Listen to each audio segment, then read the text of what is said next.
दोस्तों एक बार फिर से स्वागत है आपका आपके favourite English learning channel scholar English पर। मेरा नाम है दीपिका कुमावत और मैं इस चैनल पर वेरियस कॉम्पिटिटिव एग्जाम्स और एकेडमिक्स के लिए इंग्लिश सब्जेक्ट टीच करती हूँ। दोस्तों आज का ये वीडियो बेहद ही खास और इम्पॉर्टेंट होने वाला है क्योंकि इस वीडियो के अंदर हम पार्ट्स ऑफ स्पीच के नाउन इस चैप्टर के सारे कंसेप्ट सीखने वाले हैं विद एग्जाम्पल्स। जैसा कि आप जानते हैं कि इंग्लिश ग्रामर में पार्ट्स ऑफ स्पीच का रोल लगभग 1/3 यानी कि 1/3 के बराबर होता है। तो अगर हम इस 1/3 पार्ट को इग्नोर कर देते हैं तो हम किसी भी एग्जाम में अच्छे से मार्क्स स्कोर नहीं कर सकते। तो इन्हीं सब बातों को ध्यान में रखते हुए हम नाउन इस चैप्टर के आज टॉप 10 रूल्स या फिर यूँ कह लो कि कंसेप्ट सीखने वाले हैं, जिसके बाद आपको फिर से नाउन इस चैप्टर को पढ़ने की ज़रूरत नहीं पड़ेगी। मैंने कई कंसेप्ट को एक दूसरे के साथ मर्ज किया है, जिसके चलते सिर्फ 10 कंसेप्ट्स के थ्रू ही हम पूरा चैप्टर कंप्लीट कर पाएंगे। तो चलिए वीडियो को और ज़्यादा स्ट्रेच ना करते हुए चलते हैं आगे की ओर और देखते हैं कि हमारा सबसे पहला यानी कि फर्स्ट रूल क्या कहता है। तो हमारा फर्स्ट रूल ये कहता है कि जब भी हमें noun plus preposition plus same noun इस तरह का कोई स्ट्रक्चर दिखाई दे तो प्रेपोजिशन के दोनों साइड में जो नाउन है उनको कभी भी एस ई एस लगाकर प्लूरल नहीं बनाया जाता, यानी कि दोनों तरफ सिंगुलर नाउन का ही प्रयोग किया जाना चाहिए। For example, side by side होगा ना कि sides by sides. Eye to eye होगा ना कि eyes to eyes. Heart to heart होगा ना कि hearts to hearts. Mind to mind होगा ना कि minds to minds. Door to door होगा ना कि डोर्स टू डोर्स। तो इस तरह हम एन पी एन यानी कि noun plus preposition plus same noun इस स्ट्रक्चर में कभी भी एस यस लगाकर प्लूरल नहीं बनाते। नाउन के इस तरह के स्ट्रक्चर को कंपाउंड नाउन भी कहा जाता है। तो अगर आप और भी ज़्यादा डेप्थ में समझना चाहते हैं कि कंपाउंड नाउन को सिंगुलर से प्लूरल बनाने के लिए क्या कुछ रूल्स होते हैं, तो हमने इस पर जो है वो एक सेपरेट वीडियो बनाया है, जिसका लिंक आपको नीचे वीडियो के डिस्क्रिप्शन में भी मिल जाएगा और साथ साथ पिन कमेंट में भी पिन किया गया है। I request to all of you कि एक बार ज़रूर से उस वीडियो को चेकआउट करें। अब हम बढ़ते हैं हमारे नेक्स्ट इंपॉर्टेंट कंसेप्ट की ओर, जो कि है कि जनरली हम 10 रुपीज़, 10 माइल्स, 20 डिग्रीज इस तरह के पैटर्न्स का यूज़ करते हैं सेंटेंसेस में। लेकिन वहीं अगर किसी भी सेंटेंस में इन पैटर्न्स के बाद कोई नाउन लिखा हो तो हमें इन्हें सिंगुलर फॉर्म में ही यूज़ करना पड़ता है। For example, 10 rupee note, 10 mile walk, 20 degree Celsius. ठीक उसी तरह से 5 year old girl, 10 month old boy, 6 week old friend, 5 day old baby लिखा जाता है। इस तरह से कंस्ट्रक्शन में ईयर, मंथ, वीक, डे के साथ जो है वो एस नहीं लगाया जाता। लेकिन वहीं अगर ओल्ड के बाद कोई नाउन ना लिखा गया हो तो 6 years old, 5 weeks old, 10 months old, 9 days old इस तरह से लिखा जाता है। इस रूल को और भी अच्छे से समझने के लिए आपको ध्यान में रखना है कि इंग्लिश के अंदर नंबर्स को 2 तरह से लिखा जाता है। पहला है कार्डिनल नंबर्स यानी कि 1, 2, 3, 4 एक्सेट्रा। दूसरा है ऑर्डिनल नंबर्स यानी कि first, second, third, fourth etcetera. जहाँ कार्डिनल नंबर्स किसी चीज़ की क्वांटिटी या अमाउंट डिस्क्राइब करने के लिए यूज़ किए जाते हैं, वहीं ऑर्डिनल नंबर्स किसी सीक्वेंस में किसी चीज़ की पोजीशन या रैंक डिस्क्राइब करने के लिए यूज़ किए जाते हैं। तो जब भी कार्डिनल नंबर्स के बाद कोई अमाउंट या क्वांटिटी शो करने वाला वर्ड लिखा जाए और साथ ही साथ जब उसके बाद कोई नाउन ना लिखा हो तो हम इस कंस्ट्रक्शन को प्लूरल फॉर्म में ही यूज़ करते हैं। For example, 10 rupees. यहाँ 10 ये इंग्लिश के अंदर नंबर्स को लिखने का एक कार्डिनल तरीका है, जिसके बाद सिर्फ रुपीज़ यानी कि अमाउंट शो करने वाला वर्ड लिखा है, जो कि प्लूरल फॉर्म में ही होगा। वहीं अगर कार्डिनल नंबर्स के बाद कोई अमाउंट या क्वांटिटी शो करने वाला वर्ड लिखा हो और साथ ही साथ उसके बाद कोई नाउन लिखा हो तो हम उसे सिंगुलर फॉर्म में ही यूज़ करते हैं। For example, 10 degree Celsius. यहाँ जैसा कि आप देख सकते हैं कि कार्डिनल फॉर्म में 10 लिखा गया है, जिसके बाद डिग्री ये वर्ड अमाउंट शो कर रहा है, लेकिन उसके बाद सेल्सियस ये नाउन लिखा है, जिसके चलते डिग्री को सिंगुलर फॉर्म में ही यूज़ करना पड़ा है। आई होप आपको नाउन का ये इंपॉर्टेंट कंसेप्ट समझ आया होगा। अब बढ़ते हैं नेक्स्ट कंसेप्ट की ओर, जो कि है कि इंग्लिश के अंदर नाउन को 5 कैटेगरीज में बांटा गया है। यहाँ मैं नाउन के टाइप्स की बात नहीं कर रही हूँ, मैं कैटेगरीज की बात कर रही हूँ, जिसमें से पहला है कि कुछ ऐसे नाउन्स होते हैं जो दिखते भी सिंगुलर है और फंक्शन भी सिंगुलर करते हैं। फिर आते हैं कुछ ऐसे नाउन्स जो दिखते तो सिंगुलर है बट फंक्शन प्लूरल करते हैं। फिर आते हैं कुछ ऐसे नाउन्स जो दिखते भी प्लूरल है और फंक्शन भी प्लूरल करते हैं। फिर कुछ ऐसे नाउन्स होते हैं जो दिखते तो प्लूरल है बट फंक्शन सिंगुलर करते हैं।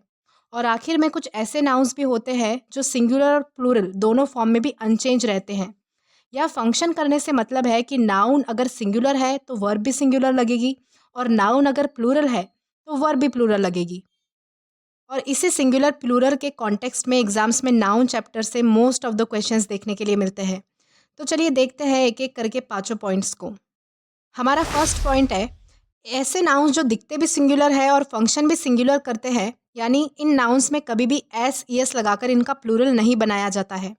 तो जैसा कि आपको पता है कि अनकाउंटेबल नाउन को हम सिंगुलर से प्लूरल नहीं बना सकते, जिसके चलते हमारे सारे अनकाउंटेबल नाउन्स का समावेश जो है वो इस लिस्ट में किया जाएगा, जो कि है advice, machinery, soap, apparatus, furniture, information, luggage, baggage, breakage, drapery, imagery, poetry, pottery, work, paper, dust, bread, cardboard, education, equipment, food, scenery, weather, progress, knowledge, magic, money, time, alphabet, applause, ice, evidence, unemployment, debris, gold, hair, happiness, mischief, news etcetera. फिर उसके बाद हमारा next point है कि कुछ ऐसे nouns होते हैं जो दिखते तो सिंगुलर है बट फंक्शन प्लूरल करते हैं, यानी इनके बाद वर्ब भी प्लूरल ही यूज़ होती है, जो कि है cattle, cavalry, gentry, peasantry, vermin, nobility, infantry, police, people, men, women, children etcetera. फिर उसके बाद आते हैं कुछ ऐसे नाउन्स जो दिखते भी प्लूरल है और फंक्शन भी प्लूरल करते हैं, यानी कि ये नाउन्स अपने बाद प्लूरल वर्ब लेते हैं, जो कि है animals, drawers, measles, premises, innings, amends, remains, spectacles, scissors, binoculars, eatables, alms, thanks, trousers, pants, means, jeans, lodgings, savings, victuals, fetters, tongs, credentials, scales, socks, tidings, nuptials, assets, pincers, dividers, goggles, sunglasses, glasses, shades, ashes, vegetables, clippers, bellows, shorts, breeches, boxers, pajamas, briefs, pictures, surroundings, spirits, etc. फिर उसके बाद आते हैं कुछ ऐसे nouns जो दिखते तो प्लूरल है लेकिन फंक्शन सिंगुलर करते हैं, यानी इनके बाद वर्ब भी सिंगुलर ही लगती है। इनको हमने फर्दर 4 कैटेगरीज में डिवाइड किया है। फर्स्ट है नेम ऑफ सब्जेक्ट्स, जैसे कि mathematics, physics, politics, ethics, linguistics, acoustics, economics etcetera. Second है नेम ऑफ गेम्स, जैसे कि darts, billiards, chess, draughts, bowls, snookers etcetera. Third है नेम ऑफ डिजीज़, जैसे कि measles, diabetes, rabies, shingles, piles etcetera. And last है title of books, जैसे कि the Arabian nights and the Gulliver's traveller etcetera. तो जैसा कि मैंने अभी आपको बताया कि ये सभी नाउन्स दिखने में भले ही प्लूरल हो लेकिन फंक्शन सिंगुलर ही करते हैं, लेकिन जो सब्जेक्ट्स के नाम अभी अपने डिस्कस किए हैं उनका यूज़ अगर किसी भी पर्सन या इंडिविजुअल की क्वालिटी दर्शाने के लिए किया जाए तो उनके बाद हमेशा प्लूरल वर्ब लगेगी, यानी वो प्लूरल फंक्शन करेंगे। For example, mathematics is a difficult subject. यहाँ इस सेंटेंस में मैथमेटिक्स को एज अ सब्जेक्ट यूज़ किया गया है, जिसके चलते उसके बाद इज़ यानी कि सिंगुलर वर्ब का यूज़ हुआ है। लेकिन वही अगर हम एक और एग्जाम्पल देखें तो वो है कि his mathematics are very strong. यहाँ इस सेंटेंस में मैथमेटिक्स को एज अ सब्जेक्ट यूज़ ना करके किसी की क्वालिटी दिखाने के लिए यूज़ किया गया है, जिसके चलते उसके बाद आर इस प्लूरल वर्ब का यूज़ हुआ है। अब बात करते हैं हमारी लास्ट और फिफ्थ कैटेगरी की, जो कि है कि कुछ ऐसे नाउन्स होते हैं जो सिंगुलर और प्लूरल दोनों ही फॉर्म में अनचेंज रहते हैं, जैसे कि corps, barracks, headquarters, cross roads, means, works, innings, sheep, deer, swine, data, grouse, trout, common, spices, series, fish etcetera. तो यहाँ हमारा कंसेप्ट नंबर 3 समाप्त होता है। अब हम बढ़ते हैं हमारे नेक्स्ट यानी कि 4th कंसेप्ट की ओर। तो हमारा 4th कंसेप्ट ये है कि यदि डजन, 100, 1000, मिलियन, बिलियन एक्सेट्रा के पहले कोई डेफिनेट नंबर शो करने वाला वर्ड हो, जैसे कि 1, 2, 3 एक्सेट्रा, तो इनका सिंगुलर फॉर्म में यूज़ किया जाता है और इनके बाद जो है वो कभी भी ऑफ यूज़ नहीं किया जाता है। For example, 3 dozens mangoes have been bought, ये सेंटेंस ग्रामेटिकली इनकरेक्ट है क्योंकि डजन्स के पहले एक नंबर शो करने वाला वर्ड लिखा है, जिसके चलते उसे सिंगुलर होना पड़ेगा। यानी हमारा जो करेक्ट सेंटेंस है वो है 3 dozen mangoes have been bot.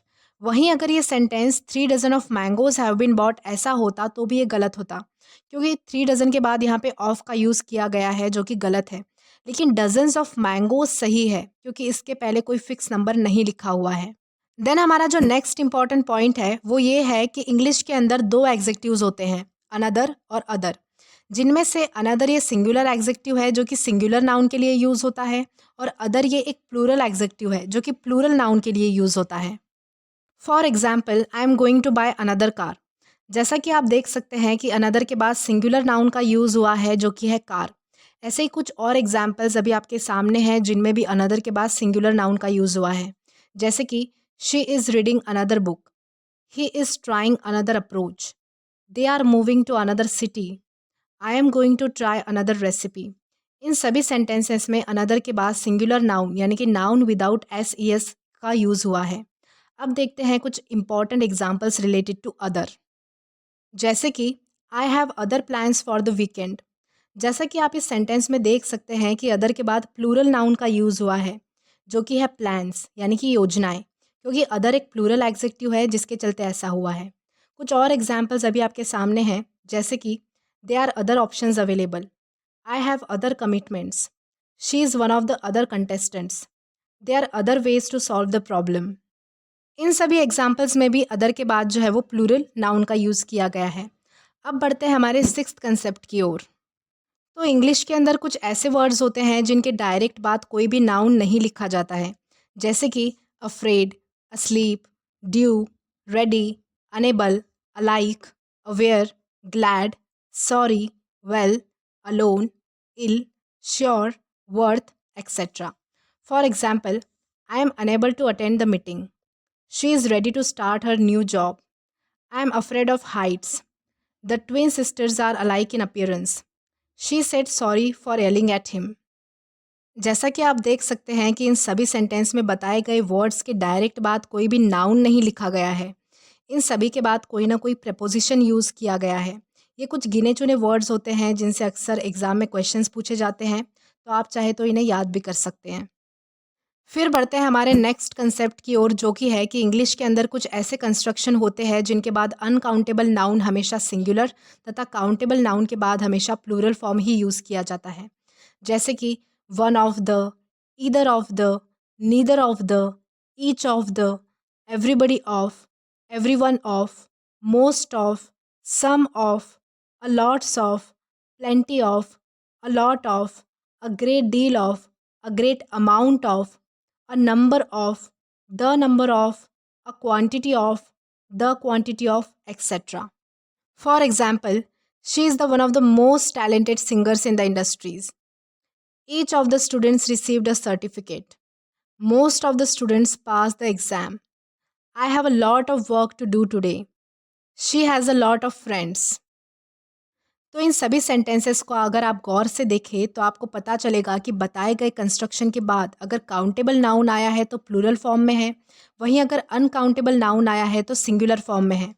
तो फाइनली आपको याद रखना है कि ऑफ द के बाद हमेशा सिंगुलर अनकाउंटेबल और प्लूरल काउंटेबल नाउन का यूज़ होगा। फिर उसके बाद आते हैं हमारे 8th पॉइंट पर, जो कि है कि इंग्लिश के अंदर ग्रुप शो करने वाले वर्ड्स यानी कि कलेक्टिव नाउन हमेशा सिंगुलर होते हैं, बशर्ते उनसे किसी ग्रुप यानी कि कलेक्शन का बोध हो। For example, a group of things, a crowd of people, a herd of cattle, a flock of sheep, a regiment of soldiers, etcetera. इस तरह group, crowd, herd, flock, regiment, ये सारे वर्ड्स किसी ना किसी चीज़ का ग्रुप शो कर रहे हैं, जिसके चलते ये कलेक्टिव नाउन कहलाएंगे। इनको सेंटेंसेस में यूज़ करने के लिए जनरली इसके बाद of plus plural noun plus singular verb इस स्ट्रक्चर का यूज़ किया जाता है। For example, the herd of elephants is migrating to a new habitat, the flock of birds is flying south for the winter, the pack of wolves is roaming the forest, the fleet of ships is sailing across the ocean. The troop of scouts is hiking in the mountains. जैसा कि इन पांचों sentences में आप देख सकते हैं कि herd, flock, pack, fleet, troop, ये सारे वर्ड्स किसी ना किसी चीज़ का ग्रुप शो कर रहे हैं। जैसे कि हर्ड का मतलब होता है झुंड, फ्लॉक का मतलब होता है पक्षियों का समूह, पैक का मतलब होता है गैंग या फिर झुंड, फ्लीट का मतलब होता है बेड़ा या फिर काफिला, और ट्रुप का मतलब होता है टुकड़ी या फिर दल। इस तरह आपने गौर किया होगा तो इन सभी वर्ड्स के बाद ऑफ लगकर प्लूरल नाउंस लगे हैं, वहीं सिंगुलर वर्ब इज़ का यूज़ किया गया है। लेकिन अगर सेंटेंस में ग्रुप के अंदर हर किसी के बारे में सेपरेटली बात की जा रही हो तो वर्ब प्लूरल लगेगी। For example, the team are practising their skills. यहाँ इस सेंटेंस में टीम ये वर्ड भले ही ग्रुप को शो कर रहा है, लेकिन यहाँ टीम के प्रत्येक मेंबर की सेपरेटली बात हो रही है, यानी कि टीम का प्रत्येक मेंबर स्किल की प्रैक्टिस कर रहा है, जिसके चलते यहाँ प्लूरल वर्ब का यूज़ हुआ है। देन इसके बाद देखते हैं हमारी नेक्स्ट कंसेप्ट को, जो कि है कि इंग्लिश के अंदर कुछ ऐसे कंपाउंड नाउन होते हैं जो हमेशा एस ई एस के साथ यानी कि प्लूरल फॉर्म में ही यूज़ किए जाते हैं। जैसे कि नाउ अ डेज़ यानी कि आजकल, समटाइम्स यानी कि कभी कभी, वेयर अबाउट्स यानी कि पता ठिकाना, अप्स एंड डाउन्स यानी कि उतार चढ़ाव, डूज एंड डोंट्स यानी कि करने या ना करने की बातें एक्सेट्रा। यानी ये अपने बाद जो है वो फंक्शन के अकॉर्डिंग सिंगुलर या प्लूरल वर्ब लेते हैं। अब बढ़ते हैं हमारे लास्ट कंसेप्ट की ओर और देखते हैं कि हमारा लास्ट कंसेप्ट क्या कहता है। तो इंग्लिश के अंदर कुछ ऐसे नाउन्स होते हैं जो सिंगुलर फॉर्म में रहते हुए दो दो मीनिंग कन्वे करते हैं, जबकि प्लूरल फॉर्म में रहते हुए सिर्फ एक ही मीनिंग देते हैं। वहीं कुछ ऐसे नाउन्स होते हैं जो सिंगुलर में तो सिंगल मीनिंग देते हैं, बट प्लूरल फॉर्म में रहते हुए दो दो मीनिंग कन्वे करते हैं। फिर कुछ ऐसे नाउन्स होते हैं जो सिंगुलर फॉर्म में अलग मीनिंग देते हैं और प्लूरल फॉर्म में अलग मीनिंग देते हैं। फिर कई ऐसे नाउन्स होते हैं जिनके दो दो प्लूरल फॉर्म्स होते हैं जो कि दोनों ही केसेस में अलग अलग मीनिंग देते हैं। और फिर लास्ट में कुछ ऐसे नाउन्स होते हैं जिनका मीनिंग तो ऑलमोस्ट सेम ही होता है, बट उनका यूज़ अलग अलग सेंस में किया जाता है। तो चलिए एक एक करके डिस्कस करते हैं इन सभी टाइप्स को। तो सबसे पहले है ऐसे नाउन्स जो सिंगुलर में डबल और प्लूरल फॉर्म में सिंगल मीनिंग देते हों। तो हमारा सबसे पहला नाउन है अब्यूज़। ये सिंगुलर फॉर्म में है जिसके हमारे पास दो मीनिंग है। सबसे पहला मीनिंग है रॉन्ग यूज़ यानी कि गलत इस्तेमाल, और दूसरा मीनिंग है रिप्रोच यानी कि तिरस्कार या फिर निंदा। वहीं अब्यूजेस ये प्लूरल फॉर्म में है जिसका सिर्फ एक ही मीनिंग है, जो कि है रॉन्ग प्रैक्टिसेस यानी कि गलत प्रथाएं। देन हमारा सेकेंड नाउन है फोर्स। ये सिंगुलर फॉर्म में है जिसके दो मीनिंग है। सबसे पहला मीनिंग है स्ट्रेंथ यानी कि ताकत, और दूसरा मीनिंग है बॉडी ऑफ आर्म मैन यानी कि हथियारबंद लोगों का समूह। वहीं फोर्सेस ये प्लूरल फॉर्म में है जिसका सिर्फ एक ही मीनिंग है, जो कि है ट्रुप्स यानी कि सेना की टुकड़ी या फिर दल। देन इसके बाद हमारा अगला नाउन है इश्यू। ये सिंगुलर फॉर्म में है, इसके दो मीनिंग है। सबसे पहला मीनिंग है रिजल्ट यानी कि परिणाम या फिर मुद्दा, वहीं दूसरा इसका मीनिंग है ऑफस्प्रिंग यानी कि संतान। वहीं इश्यूज़ ये प्लूरल फॉर्म में है जिसका सिर्फ एक ही मीनिंग निकल कर आता है, जो कि है रिजल्ट्स यानी कि समस्याएं या फिर परिणाम। देन अगला नाउन है वुड। सिंगुलर फॉर्म में दो मीनिंग्स है वुड के, जो कि है टिम्बर यानी कि इमारती लकड़ी, और दूसरा है फॉरेस्ट यानी कि जंगल। वहीं वुड्स ये प्लूरल फॉर्म में है जो कि हमें सिंगल मीनिंग देता है, जो कि है फॉरेस्ट्स यानी कि जंगल। देन हमारा लास्ट वर्ड है गेन। गेन ये सिंगुलर फॉर्म में है जिसके दो मीनिंग निकल कर आते हैं। सबसे पहला है प्रॉफिट यानी कि लाभ, और दूसरा है एक्विजिशन ऑफ वेल्थ यानी कि धन प्राप्ति।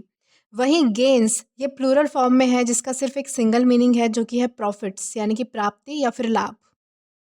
अब बात करते हैं ऐसे नाउन्स की जो सिंगुलर में रहते हुए सिंगल मीनिंग देते हैं, बट प्लूरल फॉर्म में रहते हुए दो मीनिंग कन्वे करते हैं। तो हमारा सबसे पहला नाउन है आर्म।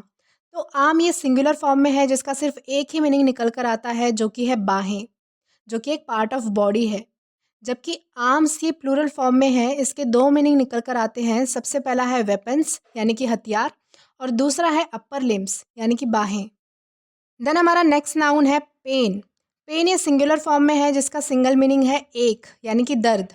वहीं पेन्स ये अब प्लूरल फॉर्म में है जिसके दो मीनिंग निकल कर आते हैं। सबसे पहला है ट्रबल यानी कि परेशानी, और दूसरा है केयर यानी कि देखभाल। देन हमारा अगला नाउन है मैनर। मैनर ये सिंगुलर फॉर्म में है, इसका एक ही मीनिंग निकल कर आता है, जो कि है मेथड यानी कि तरीका। और अब मैनर्स ये प्लूरल फॉर्म में है जिसके दो मीनिंग निकल कर आते हैं। सबसे पहला है मेथड्स यानी कि तरीके, और दूसरा है बिहेवियर यानी कि व्यवहार। देन हमारा अगला नाउन है कस्टम। ये सिंगुलर फॉर्म में है जिसका एक मीनिंग होता है हैबिट यानी कि आदत। अब कस्टम्स ये प्लूरल फॉर्म में है जिसके दो मीनिंग हमें मिलेंगे। सबसे पहला है हैबिट्स यानी कि आदतें, और दूसरा मीनिंग है ड्यूटीज़ ऑन गुड्स यानी कि वस्तुओं पर शुल्क। देन इसके बाद हमारा अगला वर्ड है लेटर। ये सिंगुलर फॉर्म में है, इसका एक ही मीनिंग है जो कि है अल्फ़ाबेट यानी कि वर्णमाला। लेकिन लेटर्स ये प्लूरल फॉर्म में है जिसके हमारे पास दो मीनिंग है। सबसे पहला है अल्फ़ाबेट यानी कि वर्णमाला, और दूसरा है लर्निंग यानी कि सीखना। देन नेक्स्ट है स्पेक्टैकल। ये सिंगुलर फॉर्म में है जिसका सिर्फ एक ही मीनिंग है जो कि है साइट यानी कि दृश्य। अब है स्पेक्टैकल्स जो कि प्लूरल फॉर्म में है जिसके हमारे पास दो मीनिंग है। सबसे पहला इसका मीनिंग है साइट्स यानी कि दृश्य या फिर नज़र, और दूसरा मीनिंग है आई ग्लासेस यानी कि आँखों का चश्मा। देन हमारा अगला नाउन है कलर। ये सिंगुलर फॉर्म में है जिसका एक सिंगल मीनिंग है जो कि है ह्यू यानी कि रंग। अब ये प्लूरल फॉर्म में जब आएगा तब ये हो जाएगा कलर्स, जिसके हमारे पास दो मीनिंग निकल कर आएंगे। सबसे पहला मीनिंग है ह्यूज़ यानी कि रंग, और दूसरा मीनिंग है फ्लैग्स यानी कि झंडे। इसके बाद हमारा अगला जो नाउन है वो है मिनट। ये सिंगुलर फॉर्म में है जो कि हमें सिंगल मीनिंग देता है, वो है अ यूनिट ऑफ टाइम यानी कि समय की एक इकाई। जब ये प्लूरल फॉर्म में जाएगा तो ये बन जाएगा मिनट्स। अब हमारे पास दो मीनिंग आते हैं। सबसे पहला मीनिंग है अ यूनिट ऑफ टाइम यानी कि समय की एक इकाई, और दूसरा मीनिंग है the proceedings of the meeting यानी कि एक बैठक की कार्यवाही। और हमारा जो लास्ट नाउन है वो है मॉरल। ये सिंगुलर फॉर्म में है जिसका मीनिंग है लेसन यानी कि सबक। अब जब ये प्लूरल फॉर्म में जाएगा तो ये बन जाएगा मॉरल्स, जिसके हमारे पास दो मीनिंग निकल कर आएंगे। सबसे पहला मीनिंग है मॉरल लेसन्स यानी कि नैतिक सीख, और दूसरा है कंडक्ट यानी कि आचरण। अब बात करते हैं ऐसे नाउन्स की जो सिंगुलर फॉर्म में रहते हुए अलग मीनिंग देते हैं, और जब ये प्लूरल बन जाते हैं तब अलग मीनिंग देते हैं। तो हमारा सबसे पहला नाउन है एडवाइस। ये सिंगुलर फॉर्म में है, इसका मीनिंग होता है काउंसिल यानी कि सलाह। अब जब ये प्लूरल फॉर्म में जाएगा तो ये बन जाएगा एडवाइसेस। अब इसका मीनिंग होगा इन्फॉर्मेशन यानी कि जानकारी। देन इसके बाद हमारा अगला नाउन है एयर। ये सिंगुलर फॉर्म में है जिसका मतलब होता है एटमॉस्फियर यानी कि वातावरण। जब ये प्लूरल फॉर्म में जाएगा तो ये बन जाएगा एयर्स। अब इसका मतलब होता है प्राउड बिहेवियर यानी कि गर्वपूर्ण व्यवहार। देन हमारा नेक्स्ट जो नाउन है वो है अथॉरिटी। ये सिंगुलर फॉर्म में है, इसका मीनिंग होता है कमांड यानी कि आदेश। अब जब ये प्लूरल फॉर्म में जाएगा तो ये बन जाएगा अथॉरिटीज़।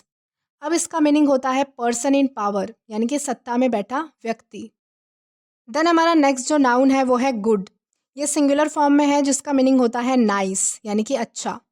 अब ये गुड्स प्लूरल फॉर्म में है जिसका मीनिंग होता है प्रॉपर्टी, प्रॉपर्टी यानी कि थिंग्स या फिर चीज़ें।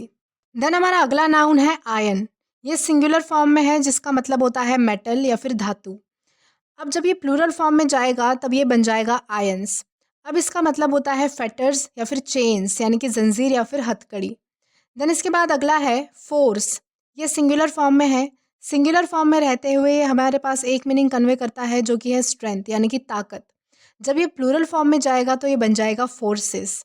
अब इसका मीनिंग होता है आर्मी यानी कि सेना। देन हमारा अगला वर्ड है कंटेंट। कंटेंट ये सिंगुलर फॉर्म में है जिसका मतलब होता है सेटिस्फैक्शन यानी कि संतुष्ट। अब कंटेंट्स ये प्लूरल फॉर्म में है, इसका मीनिंग होता है थिंग्स कंटेन्ड यानी कि इसमें शामिल चीज़ें। देन अगला वर्ड है रिस्पेक्ट। ये सिंगुलर फॉर्म में है जिसका मतलब होता है रिगार्ड्स यानी कि सम्मान। अब जब ये प्लूरल फॉर्म में जाएगा तो ये बन जाएगा रिस्पेक्ट्स। अब इसका मतलब होता है कॉम्प्लीमेंट्स यानी कि अभिनंदन या फिर बधाई। और लास्ट है वर्क।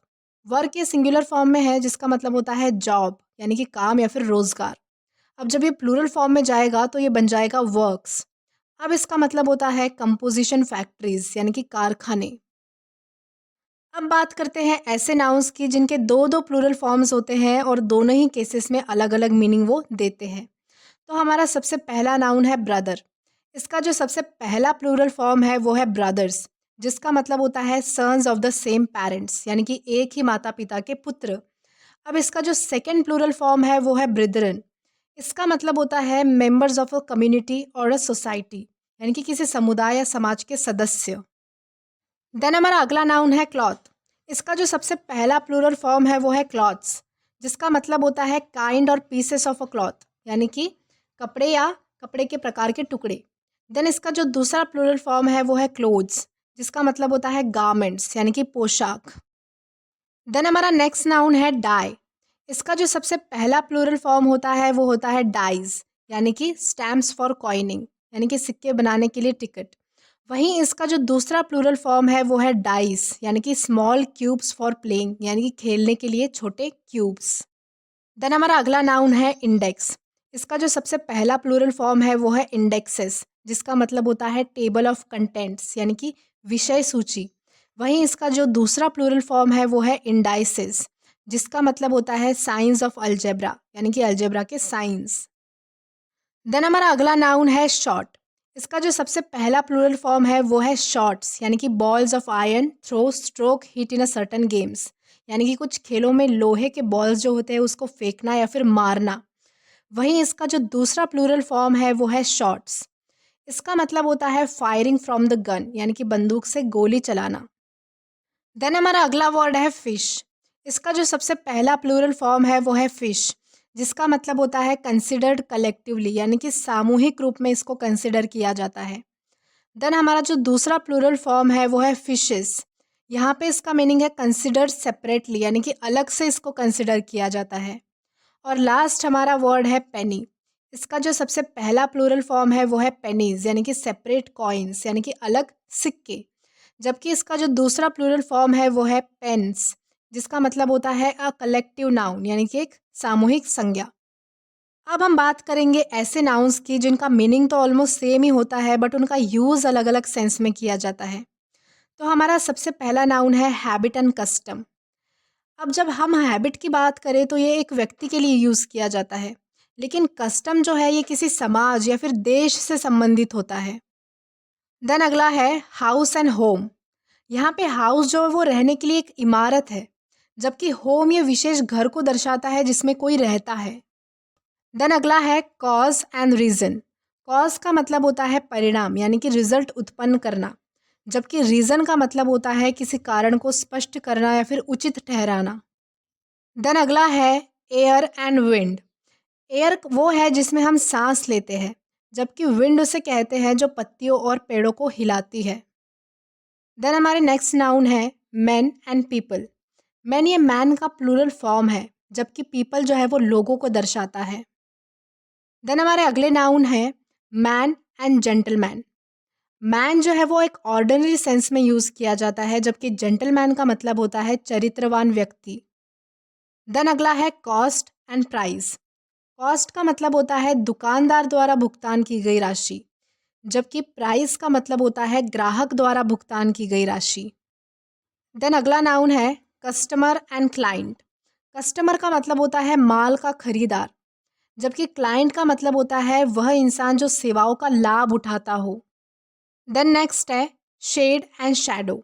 तो शेड का मतलब होता है धूप से बचने का स्थान, जबकि शैडो का मतलब होता है परछाई। और लास्ट है ग्राउंड एंड फ्लोर। तो ग्राउंड जो है वो घर के बाहर होता है, जबकि फ्लोर जो है वो कमरे का एक हिस्सा होता है। तो आई होप आज का ये वीडियो आपको पसंद आया होगा। अगर आपको ये वीडियो पसंद आया हो तो do like this video, subscribe the channel and share as much as you can. Till then keep learning. Thank you.